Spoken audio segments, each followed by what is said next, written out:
आज के सेशन में हम बात करेंगे कि प्रेगनेंसी में कितना रेस्ट करना चाहिए, कौन सी खवातीन को प्रॉपर रेस्ट करना चाहिए और कितनी आप जो है उसमें आपको छूट है। तो सबसे पहले आ जाते हैं कि प्रेगनेंसी में कोशिश करें कि अगर आपकी प्रेगनेंसी नॉर्मल है और उसमें साथ कोई भी और मसला नहीं देखा गया और इसके साथ ही आपकी पिछली किसी प्रेगनेंसी की इस तरह की हिस्ट्री नहीं है मिसकैरेज वगैरह की, तो कोशिश करें कि जो आपकी नॉर्मल लाइफ की एक्टिविटीज़ हैं उनको आप कंटिन्यू रखें। क्योंकि जो खवातीन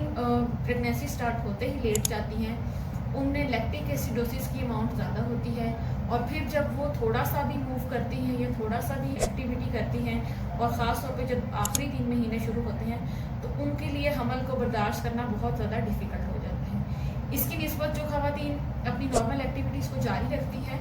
वो ज़्यादा अच्छा रिस्पॉन्स शो करती हैं और वो कम स्ट्रेस में और कम डिस्ट्रेस में आती हैं। तो हमारी यही एडवाइस होती है कि आखिरी दिन तक आप हरकत में रहें और अपनी डेली रूटीन की एक्टिविटीज़ जो है कोशिश करें कि आप उन एक्टिविटीज़ को कंटिन्यू रखें। अब कौन सी खवातीन हैं जिनको प्रॉपर बेड रेस्ट की ज़रूरत होती है? अगर आपके हमल में जो है आपको बताया गया है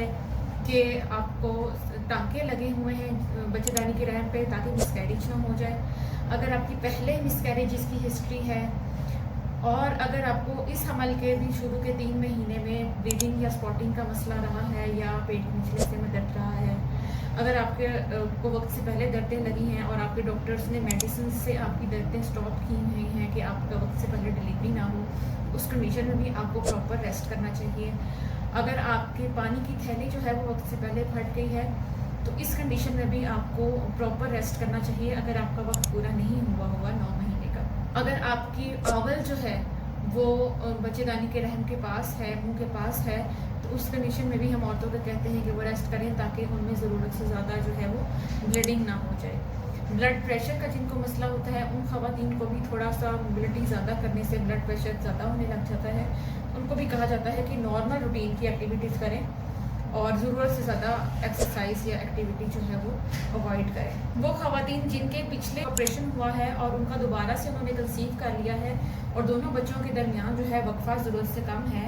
तो उनको भी चाहिए कि 7वें महीने के बाद जबकि पेट का वज़न बहुत बढ़ जाता है तो उनको चाहिए कि वो रेस्ट करें, क्योंकि उनका जो बच्चेदानी है उसमें जो इंसिजन होता है वो प्रॉपरली हील नहीं हुआ होता। तो उन खवातीन में वक्त से पहले दर्दें लगने के चांसेस और बच्चेदानी फटने के चांसेस ज़्यादा हो जाते हैं। इसलिए उनको भी कहा जाता है कि वो आखिरी 3 महीने जो है प्रॉपरली रेस्ट करके गुजारें ताकि किसी तरह वो अपने 9वें महीने तक वो कंप्लीट कर लें। इसके साथ ही हमारा आज का सेशन कंप्लीट होता है। मज़ीद मालूमात के लिए आप कमेंट बॉक्स में कमेंट कर सकती हैं। अल्लाह हाफिज़।